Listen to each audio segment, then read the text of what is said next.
오늘 가장 뜨거운 경제 뉴스를 제일 생생하게 전해드리는 시간입니다. 지난달 영국 대법원이 우버 운전기사는 자영업자가 아닌 노동자라고 판결했습니다. 이에 따라 우버는 영국 우버 운전기사를 노동자로 대우하겠다고 밝혔는데요. 우리나라에도 플랫폼 노동자들이 많이 있죠. 어떤 영향을 줄까요? 노동문제연구소 해방의 오민규 연구실장 전화 연결돼 있습니다. 실장님 안녕하세요. 네, 안녕하세요. 다시 뵙게 됐네요. 네. 자, 지난달이죠. 공유경제의 대표업체 중에 하나인 우버가 영국에서 자사운전자들을 독립적인 사업자라는 기준의 주장을 줬고 결국 노동자 혜택을 주기로 결정을 했는데 그럼 어떤 혜택이라는 표현은 좀 그런 것 같고요. 어떤 지위를 얻게 되는 겁니까? 네, 약 7만 명에 달하는 영국 우버 기사들이 노동자로 인정을 받게 된 건데요. 네. 그러니까 앞으로 시간당 최저임금 보장을 받고 유급휴일과 연금 혜택도 보장받게 됩니다. 최저임금을 받고 유급휴가 등의 복지 혜택을 받게 되는 거고요. 네네. 우버는 지금까지는 운전기사들이 우버가 제공하는 고객 호출의 용역을 제공하는 자영업자다 이렇게 주장했었는데 이런 결정을 내리게 된 건 앞서 대법원에서의 판결이 영향을 끼쳤겠죠, 물론. 네네네. 2016년에 우버 기사들이 소송을 제기했으니까 무려 한 5년 걸린 것 같습니다. 대법원 판결까지. 네, 5년이나 걸렸습니까? 네네. 그렇군요. 자, 그러면 대법원이 이런 판결을 내린 근거는 어떤 겁니까? 그러니까 우버가 기사들 노동을 상당히 지휘했다고 본 건데요. 그 근거는 요금 결정 권한이 우버에게 있다는 거, 그리고 일할 때 근무 수행 기준과 지침을 강제했다는 거, 또 일감 배당을 거부할 수는 있지만 그럴 경우에 일감 배당에 불이익을 줬다는 점인데요. 이게 놀라운 점은 최근 전 세계에서 플랫폼 기사들 노동자성 인정하는 판결이 이어지고 있는데 그 나라는 달라도 법원이 인정하는 근거가 모두 이런 내용으로 똑같다는 동일하다. 점인데 돌이켜보면 한국의 타다 서비스도 사실 완전히 똑같았다는 사실을 기억하실 수 있을 겁니다. 자, 그렇다면은 우리 노동문제연구소 해방의 오민규 연구실장님은 이 판결에 좀 어떤 의미를 부여하고 싶으세요? 일단 이 자영업자로 계속 보던 우버의 주장 자체가 그 근거가 없다라는 점을 인정한 것인데요. 다만 그럼에도 불구하고 아쉬운 점이 한 두 가지 있습니다. 네. 하나는 노동자로 인정한다면서도 이제 승객을 태운 시간만 노동 시간으로 인정하고 대기하는 시간은 그렇죠. 네. 원래 대법원 판결 취지는 로그인 지속 시간을 전부 다 노동 시간으로 봐야 한다는 거였는데요. 네. 한국 근로기준법도 사용자 지휘하에 대기 시간은 모두 노동 시간으로 인정하고 있습니다. 일단 이런 점이 가장 우버가 대법원 판결을 제대로 이행하지 않는 점이고요. 자, 이 부분 조금 제가 더 여쭤볼게요. 그러니까 지금 아쉬운 점 하나 꼽아주신 거는 우버 기사들이 우버 앱에 로그인할 때부터 로그 오프할 때까지 노동자로 봐야 한다고 대법원이 판결했지만 우버는 이제 이 부분은 안 따르고 있는 게 굉장히 아쉽다고 하셨어요. 그러니까 네네. 우버에서는 운전하는 시간만 인정하겠다. 근로시간으로 지금 그런 거죠? 승객을 태운 그 시간만. 네, 그렇습니다. 네네. 근데 또 이제 실장님은 아쉽다고 하셨지만 또 한쪽에서는 그러면 그 앱 켜놓고 승객도 안 모시고 그냥 승객 기다렸다고 해놓고 다른 일 할 수도 있지 않냐 이런 도덕적 해이 얘기하시는 분들도 있거든요. 거기에 대해서는 뭐라고 답변하시겠어요? 사실 그건 우버가 모든 데이터들을 가지고 있을 텐데요. 로그인 시간과 승객을 태운 시간 관계가 어떻게 되는지 그런 도덕적 해이가 어느 정도 있는지 본인들이 데이터를 공개하시면 되는데 저희들이 알고 있는 우버이츠 기사들의 경우에는 그 외국에서 대부분 화장실 갈 시간도 없어서 이 승객을 태우고 이 절절매는 이런 그 양상들을 계속 보이고 있거든요. 그래서 대기 시간 이 많다거나 도덕적 해이가 많다거나 이런 주장은 좀 맞지 않는 옳지 않은 얘기인 것 같습니다. 네. 그러니까 얼마든지 의지를 갖고 들여다보면 분별할 수 있는 문제고 또 현실상 고객이 많은 상황이 아니기 때문에 그 몇 명을 우려하는 건 구더기 무서워서 장 못 담그는 거나 같은 상황이다. 이렇게 말씀하실 수 있겠네요. 그렇죠? 그런 논리를 적용하면 마트에서 계산원들이 잠깐 손님이 없을 경우에는 그 시간을 노동 시간으로 안 봐야 된다거나 아니면 편의점에서 손님이 안 올 때 그런 시간을 노동 시간으로 안 봐야 된다라는 말이 통용이 되기 때문에 네. 이건 사실 굉장히 위험한 얘기입니다. 네. 근데 이제 우버 같은 경우에는 콜이 들어오면 본인이 이제 손님을 선택하는 거잖아요. 네네네. 맞죠? 그러다 보니까 이제 안 태우고 그냥 뭐 네. 켜놓기만 하고 안 할 수도 있잖아요. 이렇게 생각하시는 분들이 있는 것 같아요. 우버의 특성 때문에. 근데 보통 콜은 거의 강제 배당이나 다름없고 다만 거부할 수 있지만 거부 행위가 계속되면 이 콜 배당에서 불이익을 줍니다. 네. 알겠습니다. 네. 자, 그리고 또 하나의 아쉬운 점은 뭘 꼽아주시겠어요? 이번에 사실 우버는 카쉐어링만이 아니라 요즘 뭐 음식 배달 우버 이츠라고 하는 네네. 자회사를 통해서 음식 배달을 하고 있는데요. 영국에서 우버 이츠 라이더들은 이 제도가 적용이 되지 않습니다. 여전히 자영업자로 분류됩니다. 네. 이유는요? 이번에 소송이 이제 카쉐어링 기사들이 제기한 거니까 그들에게만 적용한다는 겁니다. 그래서 우버 이츠에도 적용하려면 라이더들도 뭐 대법원 판결 받아오라는 태도인 거죠. 네. 5년 걸려서 니네도 소송해 이런 거네요. 네네네. 그래서 영국에서 지금 라이더들 불만이 폭증하고 있고 바로 내일인데요. 4월 7일 네. 영국 최대 음식 배달 앱인 딜리버루라고 하는 이곳의 라이더들이 단체 협약 체결과 노동자로 인정해 줄 것을 요구하면서 파업이 지금 예고되어 있습니다. 그렇습니까? 네네. 지금 딜리버루가 런던 증시 상장 앞두고 있다는데 맞습니까? 네, 맞습니다. 게다가 그 지분의 한 16%는 아마존이 가지고 있는데요. 네. 그렇군요. 내일 파업을 예정하고 네, 있다는 소식까지 들려주셨네요. 그럼 그들은 지금 요구하는 게 어떤 거예요? 마찬가지로 시간당 최저임금 적용과 네. 유급휴일 거의 뭐 대부분의 노동자들 플랫폼 노동자들 요구가 거의 동일합니다. 그리고 콜을 거부할 수 있는 권리를 제대로 주든지 네. 그리고 다치면 이 보호받을 수 있는 보장받을 수 있는 이런 것들을 제도를 적용하고 무엇보다 이런 내용을 핵심으로 한 노동조합과의 단체 협약 체결을 하자는 겁니다. 우리의 플랫폼 노동자들이 요구하는 것과 좀 비슷한 내용들이네요. 그렇죠? 네, 한국 라이더들이 그렇죠. 그 요구를 보고 거의 다 우리랑 너무 똑같다라는 얘기를 해주십니다. 네. 그러니까 플랫폼 노동이라는 게 사실 그 패턴이 비슷하고 이게 요즘 시대에 또 많이 활성화된 산업이다 보니까 각국의 공통점들이 굉장히 많은 것 같아요. 네네. 그래서 또 이 사례를 우리가 살펴봐야 된다라는 생각이 저도 들었습니다. 우리에게도 또 영향이 좀 오지 않을까 싶어서 사례를 좀 살펴보는데 다시 우버 얘기로 돌아가서 이건 영국 우버에만 해당되는 거죠? 네, 그렇습니다. 다른 나라 우버 기사들에게는 적용되지 않습니다. 네. 근데 이제 이런 얘기가 있더라고요. 영국은 프리랜서와 완전한 피고용인 사이에 중간 지위 규정이 있는 나라다. 그래서 이번 결정이 있을 수 있었다 했는데 이게 무슨 뜻입니까? 이 피디님께서 너무 공부를 열심히 준비를 해주신 것 같은데요. 네. 네. 여기 이제 사실은 반은 맞고 반은 틀린 얘기인데요. 네. 영국에는 인플로이라고 해서 노동자 지위가 있고요. 네. 이와 별도로 워커라고 해서 이걸 번역을 어떻게 해야 될지 모르겠습니다만은 노무 제공인 뭐 이런 지위가 있는데 네.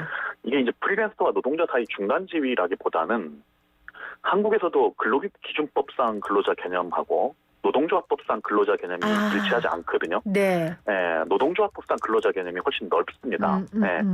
그래서 뭐 한국으로 따지면 꼭 완전히 일치하는 건 아니지만 인플로이는 근로기준법상 근로자, 워커는 노조법상 근로자 개념에 해당하는데요.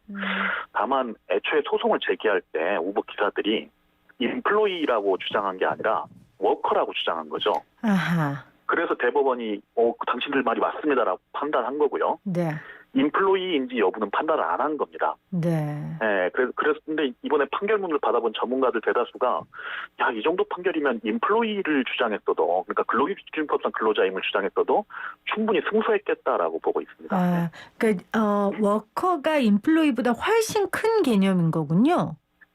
그렇죠, 맞습니다. 네. 그래서 워커로 이분들이 주장을 했고 대신 조금 더 보수적으로 인플로이로서 주장을 했었어도 될 만한 좀 승산이 있었던 판결이었던 것 같다라고 평가를 하시는 거고요.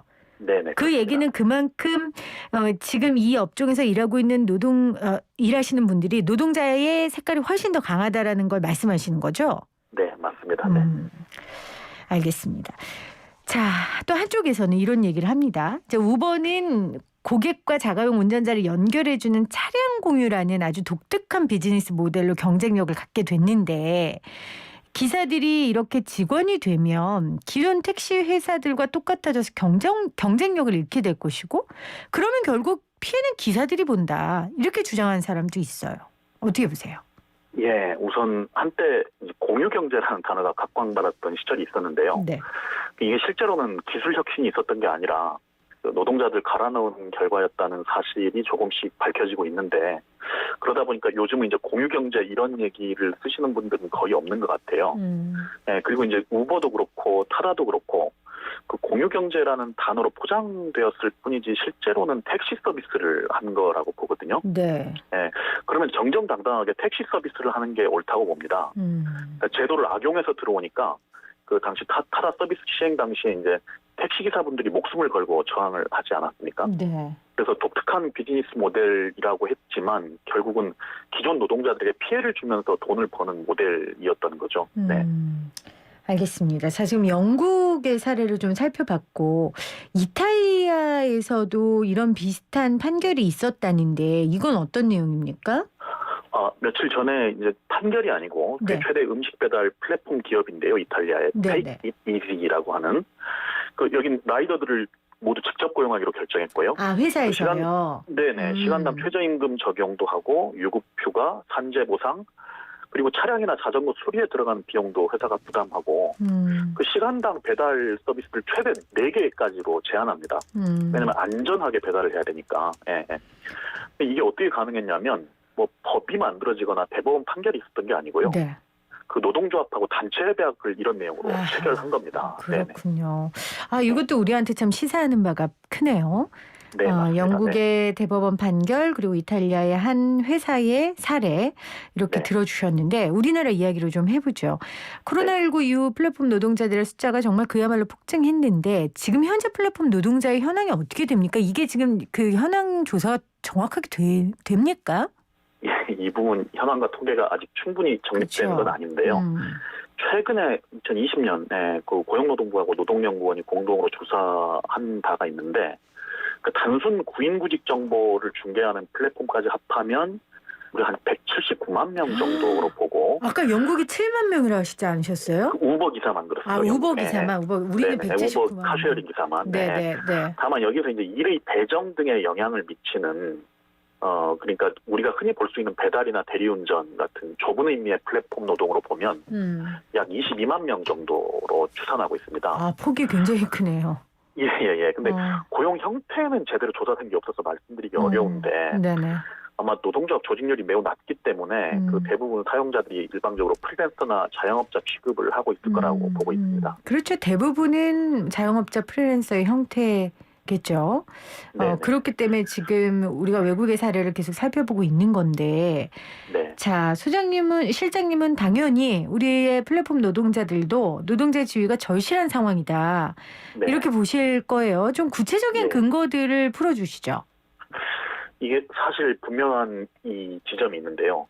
왜냐하면 이건 특수고용이 얘기됐을 때 문제와 100% 겹치는 얘기입니다. 네. 그래서 지난 20년, 30년 동안 이런 노동자들 개인 사업자 볼 때 어떤 문제점이 있는지 축적이 되어 있거든요. 그러니까 크게 두 가지인데요. 우선 이제 임금이나 수수료, 노동 조건에 해당하는 모든 걸 사용자가 마음대로 결정할 수 있다는 점. 그러니까 일하는 사람들이 스스로 노동 조건을 방어할 수 없는 문제가 있습니다. 속해 있다는 거죠, 회사에 결국은. 그렇죠. 노동자로 인정받지 못하니까 노동조합 결성도 가로막히고 사용자는 노동 조건 변경할 때 반드시 지켜야 될 노동법적 절차를 안 지켜도 됩니다. 네. 그 두 번째로는 각종 사회보험.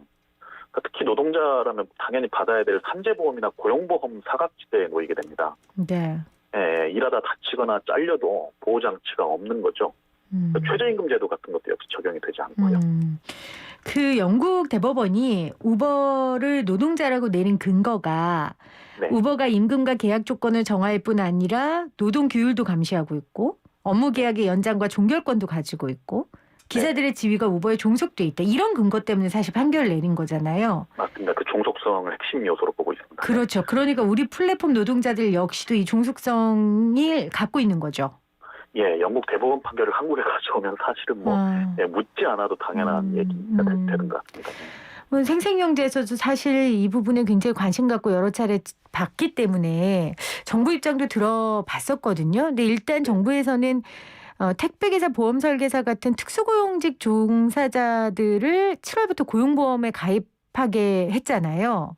네네. 그래서 그걸 굉장히 진일보한 내용이다라고도 얘기하기도 했는데 아직 갈 길이 너무 먼 거죠. 그리고 이 안에 네. 특수고용직 안에 플랫폼 노동자가 인정이 됩니까? 그 겹치는 부분이 있고 좀 그 다른 부분도 있는데요. 네. 사실 그래서 요즘 이제 특수고용 플랫폼을 한껏 같이 좀 넓게 그 논의를 같이 하는 게 맞다고 봅니다. 네. 그러니까 특수고용인데 그 일 매개를 디지털로 하면 플랫폼이 되거든요, 사실. 네. 알겠습니다. 근데 정부의 고심이 그래서 좀 없지는 않는 것 같아요. 네. 정부 입장에서도 이제 워낙 많다 보니까 그리고 이게 기업과 함께 해결해야 될 문제니까 뭐 이렇게 해라 저렇게 해라 명확한 가이드를 막 직설적으로 주기는 힘든 상황인 것 같은데 좀 조언을 해주신다면 어떤 단계부터 좀 이뤄나가야 되겠습니까? 사실 이제 앞서 말씀드렸던 이탈리아 사례를 좀 참조했으면 하는 희망이 있는데요. 뭐 예를 들면 이제 법으로 만든다라고 할 경우에 말씀하셨던 것처럼 너무 다양한 업종들이 있고 너무 다양한 사례가 있습니다. 이걸 이제 법 문구는 간단하게 적게 돼 있는데 그럴 경우에 일률적으로 규정하기 어려운 부분도 있고 그렇죠. 그러다 보면 사용자들이 빠져나갈 구멍도 많아집니다.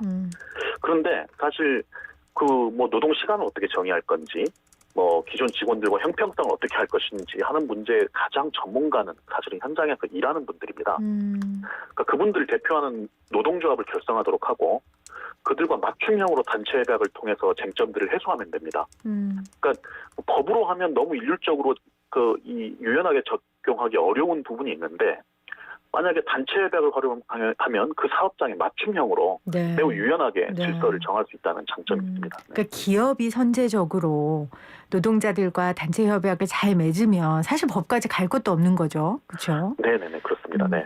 사실 쿠팡, 마켓컬리 진짜 내가 제일 잘 나가 요즘 계속 노래 부르고 다니는데 그 안에 노동자들도 잘 나가야 될 거 아니에요. 그러게 말입니다. 다른 회사 노동자들하고 모았을 때 야 우리 회사에 잘 나가는데 나도 이렇게 잘 나가 이렇게 해야 되는데 회사만 잘 나가면 어떡하겠습니까? 그렇죠? 네네.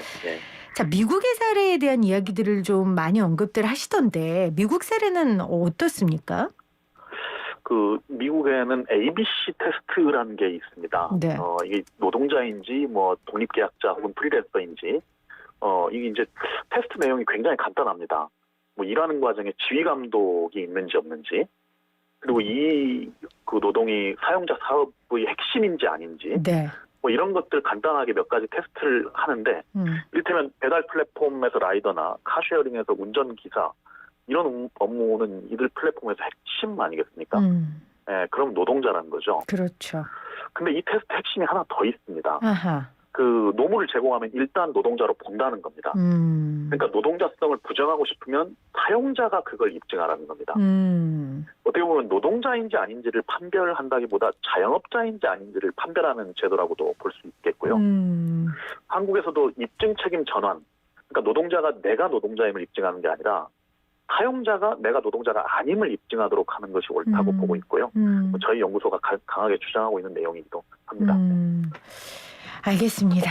자, 오늘 영국 대법원이 우버를 노동자로 인정했고 또 우버에서 앞으로 영국 우버의 근로자들은 기사님들은 노동자로 인정하겠다라는 내용이 있어서요. 오늘 노동문제연구소 해방의 오민규 연구실장과 함께 그리고 우리에게 끼친 영향까지 좀 짚어봤습니다. 실장님 고맙습니다. 네, 감사합니다.